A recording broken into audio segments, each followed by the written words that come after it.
This is the ongoing tale of a bunch of guardsmen who got drafted into the Inquisition after their regiment was reduced to a mere 37 men by a combination of orcs, heretics, more orcs, tyrannids, and of course, their own leadership. Currently, they're working for an Inquisitor that is the 40k equivalent of Professor Oak. He provides teams and missions to interrogators who need to get some leadership experience before becoming full Inquisitors. The lot of these guardsmen is rather thankless. They are matched up with 5 other less combat-focused team members assigned to an interrogator and sent out to fight the enemies of the Imperium. Our story starts with Nubby and Twitch vainly trying to open up the locked exit to the shuttle after being told that their new squad contained 3 psykers in addition to an assassin, tech priest, and the interrogator himself. Sarge is screaming internally as he remembers that the last psykers he worked with accidentally summoned a bloodstorm and turned into a demon host the second they tried to do anything. Doc is captivated by the sight of a fat little man-child chewing on a seat's headrest. Heavy has decided that this is all above his pay grade and is making himself comfortable by lying across a row of seats. The interrogator explains that the team is on its way to find out why a planet has not been supplying psykers to the black ships. One of the psykers asks Sarge to stop screaming. It's making it hard to think. The all-guardsman party and dude, where's my psyker? Current psychic phenomena count, 0. Current perils of the warp count, 0. So no shit, there we were. Stuck on a small ship with 3 psykers, on our way to perform a top-to-bottom search of an entire planet, all for the sole purpose of finding more psykers. We did not have high hopes for this mission. Hell, some of us had serious concerns about whether we'd even still be sane when we got there. The journey itself wasn't so bad. Instead of being guests on a Navy vessel, our interrogator actually had his own small ship. Sure, almost all the space was taken up by our interrogator's huge-ass cogitator array, but at least we didn't have any Navy ratings trying to take our weapons away, or bitching at us for setting tripwire traps in the corridors. The problem was the people we had to make the journey with. We didn't like any of the psykers. One was a smarmy tool who spent far too much time talking and making himself look pretty. Then there was the weaselly creep who constantly scanned everyone's thoughts and ratted to the boss. And finally, there was this psychotic man-child who would occasionally throw telekinetic temper tantrums. We called them Face, Snitch, and Nutjob, respectively. Compared to these guys, the snooty social assassin chick and the incredibly antisocial tech priest weren't that bad. The interrogator was infinitely worse. Our interrogator was Adept Path, and apparently some sort of data wizard. It took the entire ship just to carry all of his cogitators, and he loved those machines like they were his children. Unfortunately, the bastard wasn't a complete shut-in. Instead of staying in the dark with his cogitators, he constantly held meetings and forced us all to attend. Not a day would go by without him calling us together to update everyone on what little clues he'd found, or check up on how we were preparing for the mission, or lecture us on proper inquisitorial behavior. It was horrible. Our previous mission, we happily ignored everyone else on our team, while they happily did likewise. This time, we had an interrogator who had never used a gun in anger giving us unwanted advice about combat drill, kit loadout, regulatory compliance, and freaking etiquette. This was all done in a tone of smug benevolence. He understood that we were just dim-witted manual laborers and couldn't be blamed for not being as smart as he was. That's why it was his duty to do all of the hard thinking for us. The cherry on top of this was Snitch, who would report what we were thinking to the boss. Every time those lectures filled us with murderous rage, the little weasel would go and tell on us. Then we'd get a second lecture on proper attitude towards authority. God Emperor, we hated him. Eventually, we arrived at the planet, which had earned the Inquisition's attention by providing the black ships with nothing but pathetically weak psykers, completely unsuited for any use whatsoever. There were probably dogs out there with more psychic talent than the strongest psyker sent to the ships, but when the black ships had scanned the planet, there were no unsanctioned psykers running around, so they took the pathetic tithe and left. Now we were here to find out where all the psykers that should have been on a planet of this size had gone. The gist of all the little briefings we suffered through was that a disappearance on this scale meant that we were either dealing with corruption in the government, a massive cult, some kind of psyker-eating demon, or Eldar. This meant that, unless proven otherwise, we had to assume that everyone was in on it. So until the interrogator got some sort of evidence, we wouldn't have any outside support. The posh assassin chick and Face did all the social legwork. They would circumspectly shake people down for information, while we loomed in the background, or preferably down the street at a cheap diner. Apparently, they were very good at it, since everyone aside from us thought they were absolutely delightful to be around. At the end of each day, they would transcribe everything they found and beam it up for the interrogator to process. The other information gathering team involved the tech priest and snitch hanging around in the equivalent of an unmarked van. They spent all day driving around hacking wireless networks, scanning people's thoughts, and dumping all the information back to the boss in orbit. We got to drive the van and fetch snacks. We didn't all get to leave the ship. One or two of us were always stuck at base, since it was apparently our job to babysit the nutjob psyker. It really was babysitting, too, 'cause we'd have to clean up the messes he made, get food for him, calm him down when he threw a fit, and entertain him when he got bored and started pulling rivets out of the walls with his brain. Poor Doc got that job more than anyone else. He just wasn't very good at saying no. Aside from that, though, it was an improvement over the trip out there. We were occasionally able to get away from our teammates, and whoever was backing up the social team got to visit some pretty high-class parties. It was always a nice opportunity to snag some good food and, in Nubby's case, pocket the silverware. After a while, the interrogator called us together and informed us of his brilliant deductions and masterful analysis. These involved money trails, newfound political power, falsified ship manifests, and other stuff we didn't really care about. It all boiled down to someone in the government is selling the psykers off planet. Once our interrogator was done explaining his genius, he had everyone but himself rebased to a few floors of apartments, located in one of the larger cities on the planet. After the team was settled in, he sent us to take some long, hard looks at a bunch of nearby banks. We enjoyed being away from him and his constant meetings, and quickly turned the building into a proper guard barracks, which is to say that Twitch wired the place up with dozens of traps, Nubby started fencing stolen goods out of the garage, and the rest of us built a set of barricades between us and the outside world, as well as between us and the rest of our damned team. It felt good to be home.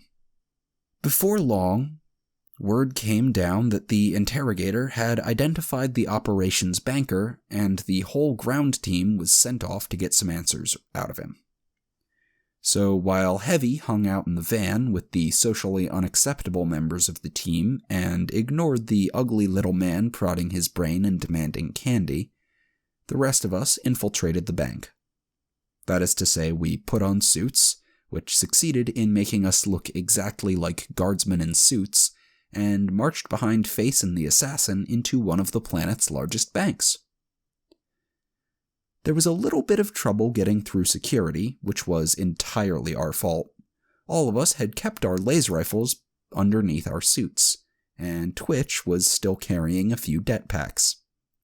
We weren't very good at disguises. Luckily, between Face doing some psyker stuff and the tech priest's hack van messing with the security systems, we got in fine. After we were past security, Face and the assassin greased a few palms and screwed with a few minds. Before long, we were sat down to a nice discussion and a tea time with the banker. While they sat, us guardsmen stood around and looked ominous. Various falsified credentials were shown, psychic tricks were used, and a discreet uplink was attached to a cogitator. Then everyone left happy and healthy. We decided to exit via the back way so as not to trouble security again, and also because Nubby had wheeled out the T-trolley when we left. The boss and the rest were pretty excited about what was found on the banker's cogitator. The next few days were spent in relative peace while the interrogator worked with the rest of the team to map out a web of corruption and bribery. This lasted right up until Snitch called us one evening and said a large group of hitmen was moving through the empty floor below us.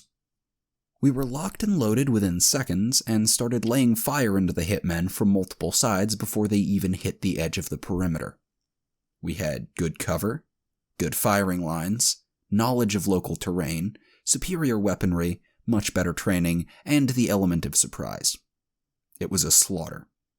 The last 3 of them were pinned down by Heavy and Twitch, while the rest of us flanked them, when everything went dark and horrific screaming started. When the lights returned, all the hitmen, dead or alive, had been reduced to chunky salsa, and we could hear Nutcase giggling upstairs. This killed the mood. Everyone eyed the psyker nervously, and we packed up our shit and got the hell out of there before the authorities showed up. We elected to exit via the garages in a cargo truck, while the rest of the team used the shuttle on the roof. None of us wanted to be anywhere near the psykers after that show.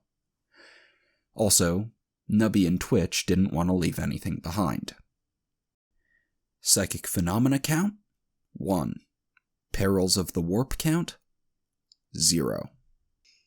We rebased to another almost identical set of apartments and went about guardifying it again.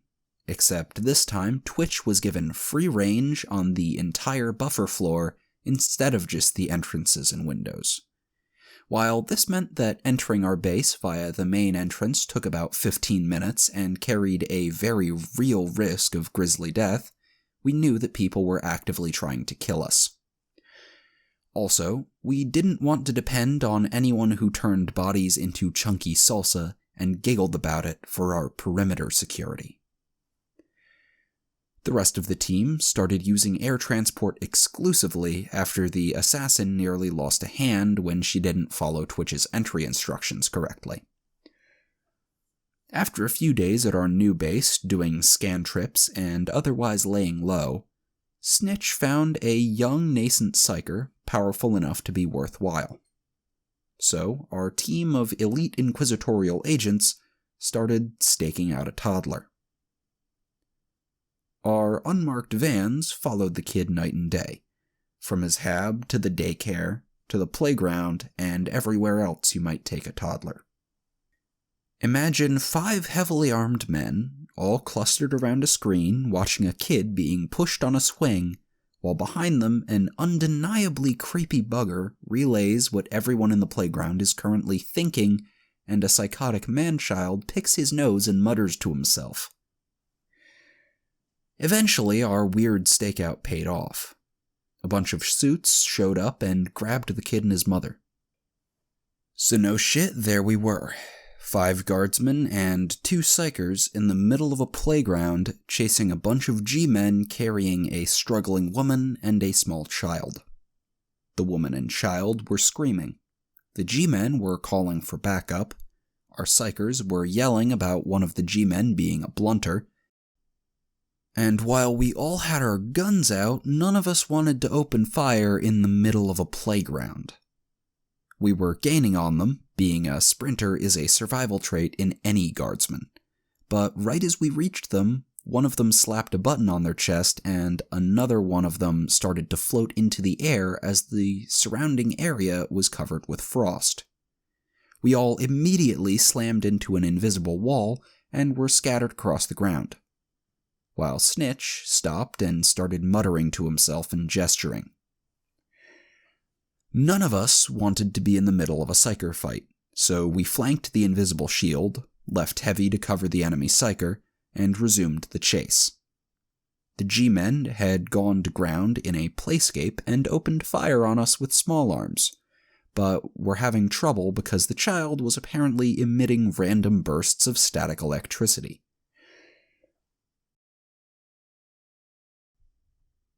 We decided that survival was more important than civilian casualties and returned fire from whatever cover we could find.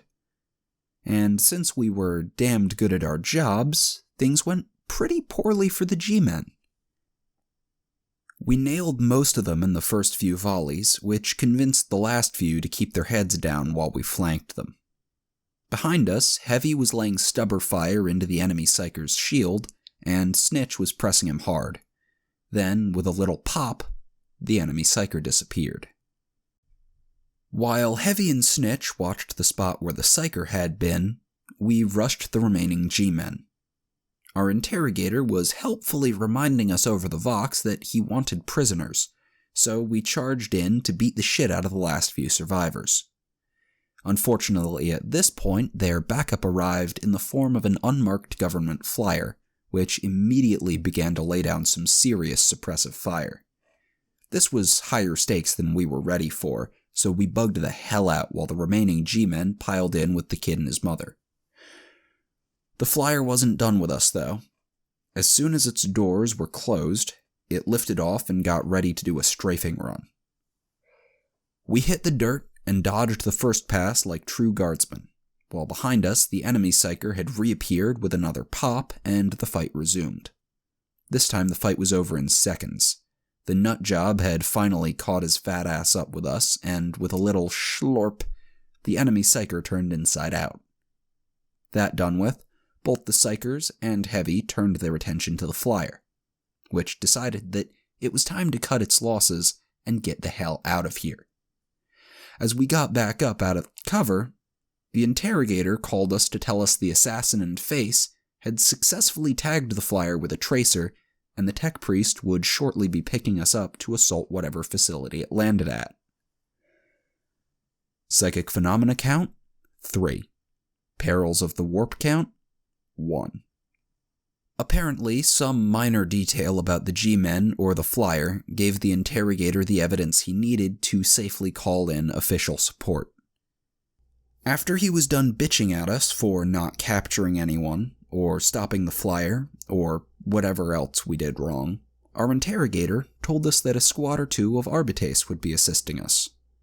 Nubby was understandably nervous about being around what were nominally law enforcement officers, and none of us were happy when the interrogator explained that he was only bringing in the Arbites because he thought we were incompetent. But overall, this news was well received by us guardsmen. More bodies between us and incoming fire is always welcome. Doubly so if they had heavy armor and good fire discipline. The facility we landed at was large, grim, and obviously a shuttle port. Therefore, our job in this raid was to capture any available information about where the shuttles would be going. So, while 2 squads of Arbites had fun clearing the place room by room with judicious use of shotguns and shock mauls, we kept a secure perimeter around the rest of our team as they uplinked cogitators and mind-scanned people. Aside from a few runners and idiots too dumb to surrender, we didn't have any excitement until one of the Arbites squads found the Psyker holding area. As the Arbites closed in, one of the G-men apparently decided that the situation was unsalvageable and released the Psykers. under the cover of a dozen psychically gifted children freaking the hell out, they punched through the Arbites squads and headed right towards us. Or, more likely, the flyer we were examining. We opened fire as the heavily armed G-men entered the hangar, and had them pinned in the hallway until Sergeant Heavy's cover got blown apart by a fireball. Once again, we found ourselves caught in a psyker duel. It was 3-on-3, and this time, Nutjob wasn't curb-stomping them. The fight seemed evenly matched. Our psykers stood there and grimaced a lot, and occasionally manifested horrible smells or small earthquakes. Their psykers sat in cover and did likewise. We didn't have line of sight on any of them, and when we tried to toss in a grenade, it got slapped back at us halfway through its arc. We weren't exactly sure what to do, but after the fourth creepy occurrence, we decided it was time to use our initiative to end this shit before someone else summoned a demon. Sarge appropriated a nearby forklift, drove it outside the hangar, and then we slapped a bunch of det packs on it. We turned it towards the outside wall of the hallway the psykers were holed up in, put a brick on the pedal, and blew the entire hallway into rubble before anyone noticed what was going on. It surprised the hell out of us when the dust cleared and 2 of the psykers were still there, hiding under a shield. But it didn't last long after that. With a hellish bang, one of the psykers shot into the air and splattered against the shield, and the last psyker immediately turned inside out. We could hear the nutjob giggling back in the hangar. Psychic phenomena count? 8. Perils of the warp count? 2. That was the last of the resistance. We poked through the military hardware that was left behind while the rest of our team did inquisitorial stuff to the surviving G-men and their cogitators.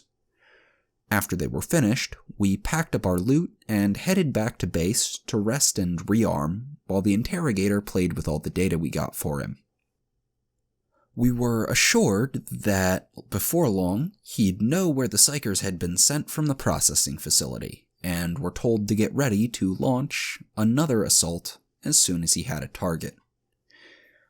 Being guardsmen, we knew that the best way to prepare for an assault is to eat a good meal and catch as much sleep as possible.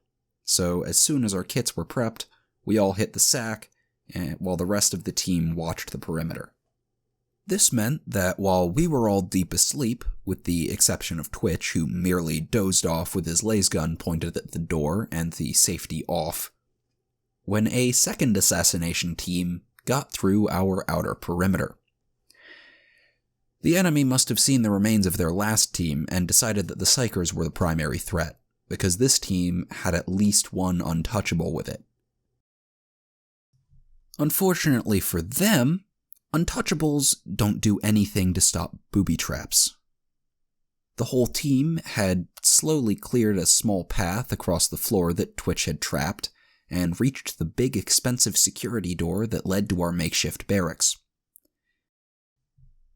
They formed up behind their best infiltrator and got ready to storm the place as soon as he hacked the door controls.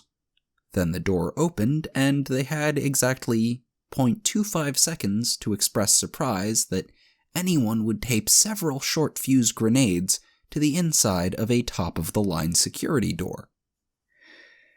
This woke us all up, and Twitch being Twitch, he'd put an entire clip and 2 frags into the open doorway before anyone else was upright. He probably didn't hit anyone, since the 6 grenades taped to the inside of the door had vaporized everyone near it, but he sure as hell convinced their rearguard to start falling back. Not that it did them any good. Before the rest of us were on our feet, Twitch hit the remote detonator for every single mine he'd placed below us. The entire buffer floor was blown to shrapnel, taking the rest of the assassination team with it, and setting off alarms up and down the entire block. Luckily, the building was non-flammable and sturdily built, so aside from a very rude awakening, no one we cared about was hurt. Sarge decided that nap time was over, so we kitted up and waited for the word from our interrogator. Before long, it came. He'd pinpointed a rogue trader that was receiving psykers and carrying them to off-world slave markets. A joint naval and Arbitrace force would meet us in orbit, and we would board the trader before they made their escape.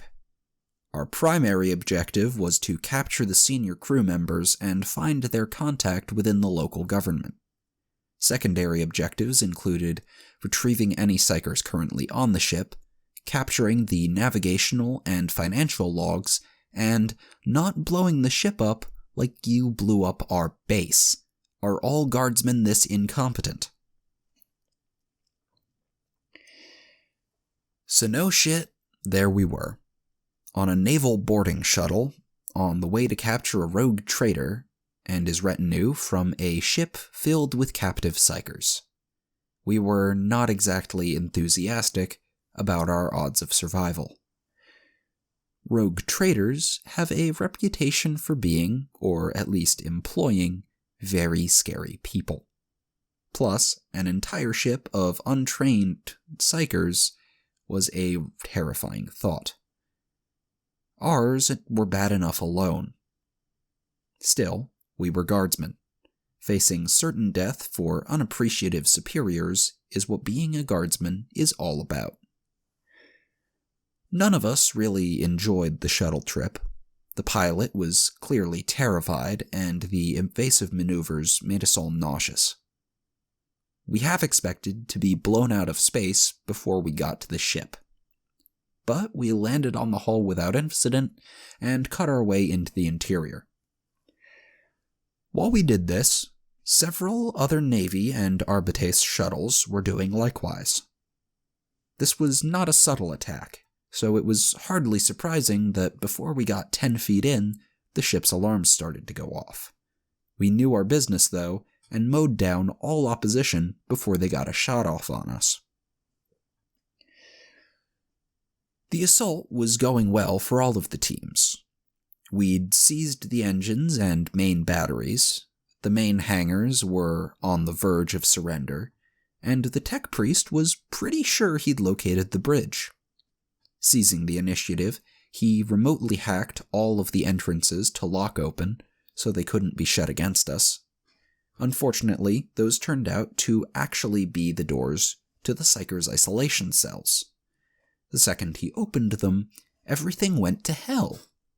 Literally. Ghostly images filled the air, and the frescoes on the walls started weeping blood. Unearthly screaming came from every direction, and a stench that put even Nubby's lack of hygiene to shame emanated from the air vents. Our psykers moved forward to try and sort things out before the entire ship got sucked into the warp or something. But we wanted nothing to do with a section of spaceship filled with supernatural darkness and constantly fluctuating gravity. We still had a mission, though, and since the psychic activity was blocking Vox communication, Sarge took operational command. We needed to get to the bridge, which the rather embarrassed tech priest assured us was definitely just a little further past the psyker holding area. Once there, we needed to find the rogue trader, subdue him, and hit him until he ratted on his buddies. The problem was that even though there were other passages to the bridge that didn't go through the psyker cells, the psychic spillover had turned that entire section of ship into a no-man's land. Just walking in there would be suicide. But Sarge figured that there was a safe way to cross the hellscape if we could only find the right people. Sarge was pretty sure that any ship carrying a bunch of unhappy psykers would have at least one untouchable on board, just in case something like this happened. All we needed to do was find out where they were and convince them to take a walk with us. So we had our tech priest do a quick scan to find out if any areas nearby weren't experiencing paranormal activity. Then went to go knock on some doors. Sure enough, we found two untouchables hanging out in a cabin, speculating on what all the fuss was about. One of them tried to make a fight of it and got shot for his trouble, but the other understood that in times like this, all men need to come together and serve the Emperor. So we cocooned him in duct tape, threw him over Heavy's shoulder, and set off for the bridge. The walk was really quite pleasant as long as you ignored the dents, stains, puddles, and complete absence of any living creature. We waltzed right up to the bridge without any opposition and found it locked down tighter than a sororitas convent when the guard was in town on leave. While the locked doors might have posed a problem for some of the other boarding groups, Nubby had helpfully attained several of the cutting tools that the shuttle crew had used to open up the outer hull. So, with the tech priest's help, we found a section of wall which was much thinner than the blast door and started cutting our way in. Sadly, even with a breaching charge to help with the final step, a lace cutter is not quick or subtle. All we found in the bridge after we flashbanged the shit out of it and stormed in was a bunch of empty seats and a locked door labeled escape pods. We used the ship's Vox to contact the boss and explain the situation. After he was done bitching at us, especially the poor tech priest, he decided that given our lack of success, he would track the traitor's escape pod instead of just blowing it out of the sky. We were to get our damned psykers back and get ready to raid wherever the traitor finally went to ground. So with our duct-taped untouchable in tow, we went back into the psychic no man's land and started sorting shit out. The DTU really trivialized everything. It was just a matter of walking up to the psykers, having Doc trank them, then tossing them on a pallet Heavy was pushing. Occasionally, we'd run into a minor demon, or crazed crew member, or obvious demon host, but between the DTU and a liberal dose of lazefire, nothing posed a real threat. We eventually collected all of the surviving psykers, a few of them were inside out, freaking nut job, and found our 3 psykers a little worse for wear, but ready to go after the rogue traitor as soon as we knew where he was going. Psychic phenomena count, 23. Perils of the warp count, 5. The pallet full of sedated psykers was turned over to the Arbitrace along with the DTU. We were sad to see him go. He was like a big sticky teddy bear that kept us all safe and happy. But he had to stay with the psykers, so we handed him over to the Arbitrace and headed for the shuttle. The interrogator voxed us with directions to pick up the assassin, who had spent the whole mission getting her nails done or something, and report to an Arbitrace precinct near some big government mansion. Our interrogator had used his incredible skills and brilliant mind to track the rogue traitor there, and oh so cleverly pinned Secretary such-and-such as the mastermind of this whole mess. Our job was to quietly go in and capture the secretary and the rogue traitor so they could be used by the Inquisition to sort all this out without causing a massive scandal or minor war. So, while the Arbitrace put up a very discreet perimeter and the tech priest worked with some local engineers to quietly shut down the mansion's communication, the rest of our team planned our infiltration. By this point, Sarge was done with everyone's shit and vetoed several complex ruses suggested by the assassin and Face. Eventually, they just gave up, and the team was disguised as a group of heavily armed guardsmen and some dangerously unstable psykers. These weren't exactly the best disguises, but we felt pretty sure that everyone could act their part. Grumbling about obstinate guardsmen and stupid plans, the rest of the team dressed themselves up as officers and good old-fashioned sanctioned psykers. For our part, we tacked on the insignia of a local regiment and caught some sleep while the rest got their costumes in order. When everyone was dressed up, we walked right through the mansion's security pretending to be a local general dropping off some extra protection for his good friend the secretary. The poor sod was out of his mind with panic. He was calling in every favor he had to fortify his mansion, and we fit right in with all the others. Our credentials weren't even checked. As soon as we claimed to be reinforcements, we were waved past security and let inside. He even invited the general up to his office to personally thank him for his generosity. We walked right into the secretary's offices and presented ourselves to him, while the rogue traitor stood behind him and stared at us boggle-eyed. Nothing good can last forever, and after a few seconds of speechlessness, the rogue traitor called the secretary a bloody idiot and opened fire. The rogue traitor was a little late, though. By the time he drew his weapons, the assassin had grabbed the secretary, and we had already killed several bodyguards. We signaled the Arbitrace to move in, grabbed some cover, and started a two-way firefight between the traitor and security reinforcements.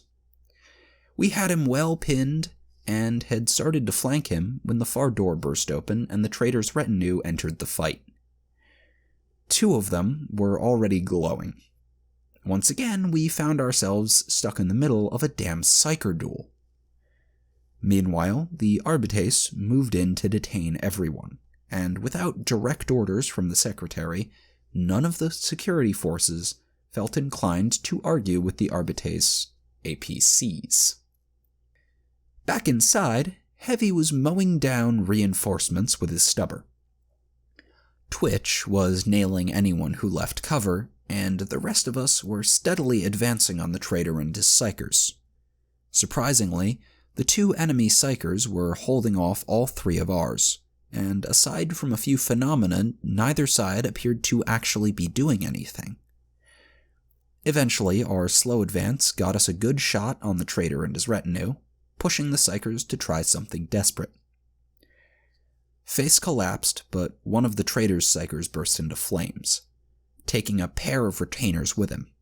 In response, Nutjob and Snitch doubled down on the last psyker, until suddenly Nutjob fell to the ground screaming, and one of the last retainers did likewise. Suddenly, the retainer got to his feet and tackled the last enemy psyker to the ground and started beating the shit out of him while giggling. While we all watched this, Nutjob got to his feet, drew his sidearm, and shot Heavy in the back of the head. A second shot was fired at Twitch, but a quick dodge saved him. Unfortunately, the second he stopped covering the traitor, a round hit him in the back. While this happened, Sergeant Nubby downed the last retainer and the traitor disappeared with a loud crack. Immediately afterwards, the enemy psyker stopped moving. Doc ran towards Twitch and Heavy, and both the possessed retainer and Nutjob collapsed again. While Doc started patching up Twitch, Snitch collapsed in exhaustion, and Nubby headshot the psyker and the retainer that had been attacking him. Sarge scanned the room for the traitor, and with a tired giggle, Nutjob began to sit up. Immediately, the injured Twitch drew his sidearm and emptied an entire clip into the little bastard. No one commented on this. Sergeant Nubby slowly approached the door to the bathroom attached to the office. Right as they reached it, a voice from inside announced, "I would like to surrender to the Inquisition and put myself and my ship at their disposal in this current investigation." Both Sarge and Nubby ignored this and started prepping a breaching charge. Before they finished, they heard the assassin, who had been hiding with the secretary behind a filing cabinet, calm the interrogator and tell him that the target had been captured and the traitor was surrendering. The interrogator ordered Sarge to accept the gentleman's surrender and escort him to the shuttle. With a weary sigh, Sarge removed the charge and relayed the message. After a few seconds, the rogue traitor opened the door and smugly declared, "I knew we could work together. This was such a tragic misunderstanding," whereupon Nubby yelled, "He's got a gun!" and Sarge blew his head off. The interrogator was not happy. That was the end of our part of the investigation. Doc got Twitch stable and patched everyone else up, while Sarge collected Heavy's body and Nubby looted the corpses. It was sort of awkward sitting there and waiting for the all clear from the Arbitrace. The secretary was moaning and crying in a very annoying way, and the rest of the team kept shooting us death glares while they struggled to restrain him. We offered to help, but they refused us for some reason. The mood was not improved by Nubby making some truly horrific noises as he tried to pry something out of the traitor's corpse. In the end, he had to borrow Doc's bone saw. Eventually, the Arbitrace finished clearing the mansion, and a team escorted us back to their precinct. A flyer came and picked up the secretary, along with the assassins, Snitch and Face, and hauled them off to some secure facility somewhere. We weren't told anything. We were definitely on the interrogator's shit list. Final psychic phenomena count? 28. Final perils of the warp count? 7. We hung out with the Arbitrace for a few hours, and they were nice enough to give us some food and help sew Twitch up while we waited. After a while, a shuttle came for us, as well as, to our surprise, the tech priest. It took us up to the interrogator's ship. The ride up was pretty somber. Heavy was dead. Both his and Nutjob's corpses were in the hold, and we knew the interrogator was furious with us. Not even Nubby's jokes about the selling price of second-hand gold teeth or his reenactment of the rogue trader's death could cheer us up. When we got back to the ship, we were treated to a long lecture about how our incompetence had ruined the interrogator's carefully laid plans. We were told how Sarge's disobedience had removed a vitally useful source of information, how our poor decision-making had killed a valuable teammate, and how the tech priest's mistake on the ship had jeopardized the entire mission. He also made several remarks about our general behavior, attitude, hygiene, and education, then finally pointed out that if only we had acted as professionally as the rest of the team, Heavy would still be alive. If the bastard didn't have remote control of the ship's security servitors, Sarge would have probably killed him. In the end, we were ordered to pack up and return to the shuttle. We would be returning to Oak's ship on a naval transport while the investigation was finished with the aid of the Arbitrace and local AdMech. A secure data slate containing a summary of the investigation so far, as well as a detailed critique of our performance, was sent along with us. It came with a dire warning that Oak would be expecting the slate, and any attempt to accidentally lose it would go poorly. So we packed up our gear and Heavy and boarded the shuttle. However, as a final afterthought, we propped Nutjob's corpse upright in the bathroom where it would hopefully scare the shit out of that damned interrogator. The trip back was a lot better than the trip out. None of the Navy boys bothered us, and we bonded with the tech priest over our mutual hatred of that bastard interrogator. So, aside from Sarge's usual drills, we mostly just lounged around and came up with ideas for how to change the report after the tech priest finished hacking the secure data slate. Very few pieces of technology can resist a tech priest with a month of travel time on his hands. Before the trip was even halfway done, he had it cracked open and ready for a little judicious editing. There was a strong sentiment to wipe the whole thing clear and replace it with a picture of a butt and a note that said blah blah blah, I'm a gigantic tool, blah blah blah.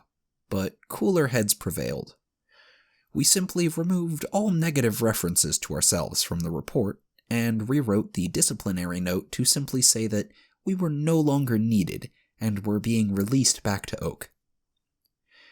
As an afterthought, we went through the entire report and dialed the interrogator's self-praise up to 11. We hoped it would help him come off as a complete tool to anyone who read the report.